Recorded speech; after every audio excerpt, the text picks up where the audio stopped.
They were the first Americans that got hit by an EFP.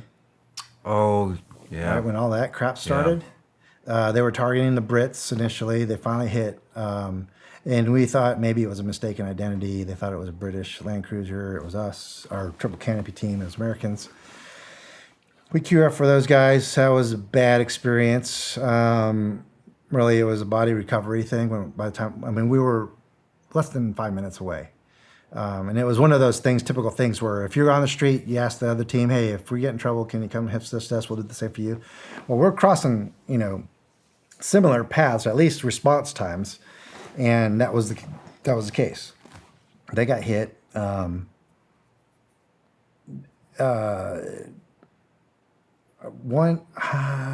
think of the 3 guys in the car, 1 survived. I think. Damn. Do you know the names? I don't. Brad Young ring a bell? No. By chance? No.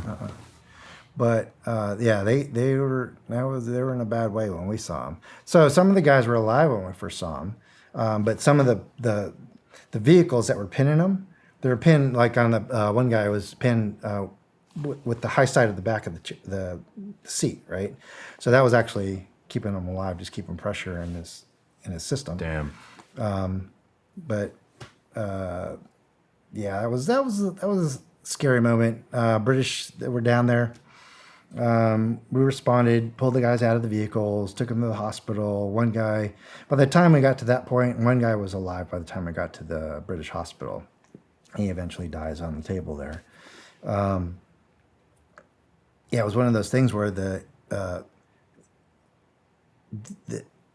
thing to do was to go take pictures of this and put it, exploit it, the cameras, the camera footage on Al Jazeera and all that stuff, or wherever. So we get there, and I have a saw. I'm in a follow car, so I'm rocking a saw and all the ammo that comes with it. The new guy with me on the other side, he was funny. Got the call. Hey, we're hit. We saw the limo flying past us back to the State Department compound, and we're like, well, it's like, I think that was the limo, so the package is safe. And then we heard the guys that went to the crash site. So car gets hit on an up ramp, continues up, goes over the embankment, rolls, tumbles, and the guys in the front of that car were gone instantly. Probably they're the ones who took the brunt of the whole EFP thing. Do you want to explain what an EFP does?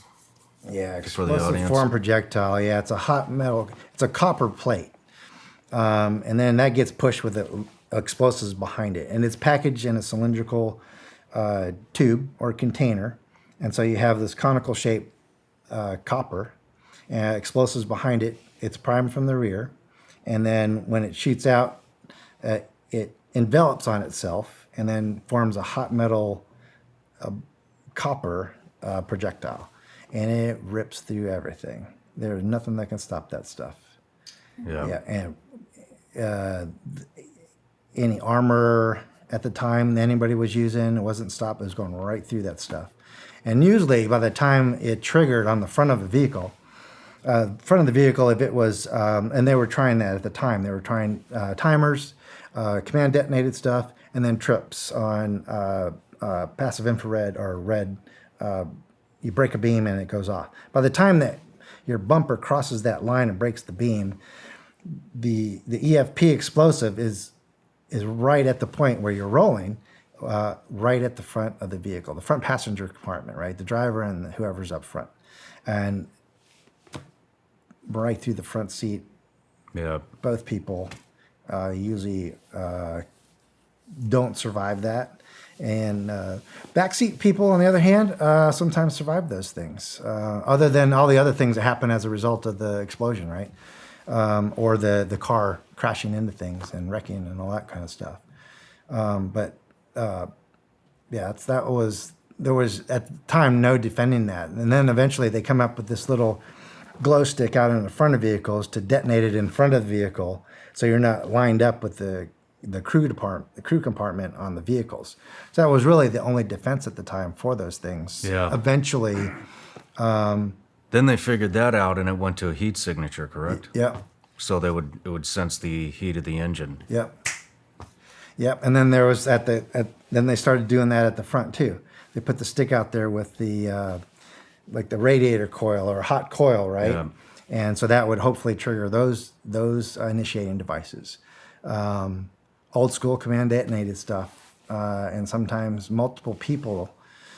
So that was the thing too. If something went wrong, or if somebody decided not to do something, or whatever it was, they had 2 people designated to detonate this thing. So it was usually some sort of the person tripping the device, whether it was a beam or whatever it was, or it was command detonated, secondary initiating device. So that was tearing people up for a long time in Iraq. And it was nothing you could do about it. The hot metal copper was just going through everything. But that's in Basra at the time in 2005. That's when all that stuff started. And they were one of the first Americans to get hit by it. Horrible. And I was the crowds were massing. I'm there with my 240. You know, so I got a machine gun with a lot of bullets. And there's a lot of people out here, but you know, they're just massing. What do you do with the massing crowd? I mean, they're not aggressive, but in the crowd, there's some aggressive people. Yeah. And that's what they're capitalizing on, right? They're going to keep getting closer with the crowd. So there's a helicopter, British helicopter comes across, and they're giving us a sit rep to the commander, the British commander on the ground. And we're trying to get him to land to take the people to the injured. One guy that was still alive had a heartbeat. We wanted to get him to the hospital. Well, they didn't want to land because they said it's too dangerous. There's too many people massing in your direction. Like, other than the people that are there, there's more people massing. And I was standing right by he was a lieutenant. I said, exactly. That's why we need to get down here and get our guy to the hospital. Like, now, get down here. We got you. We got it covered. I mean, to the extent that we could. You know, I got a machine gun. We're good. We got to get this guy here, and they wouldn't land. And so we ended up packaging him up, putting him in our vehicles, and then trying to get him to the hospital. And they all expired. Yeah, that was not a good time. They ended up bringing us back to Baghdad. They shut down operations down in Basra for a while. We went up to Baghdad and did the same shit in Baghdad. Yeah. Wasn't any prettier in Baghdad. Hey everybody, I'm Shawn Ryan. Click here to subscribe to the Shawn Ryan Show YouTube channel for the hottest and most compelling interviews that you will not see anywhere else. I've also made a playlist of all the previous SRS episodes so they're easy to find. You can find that right here.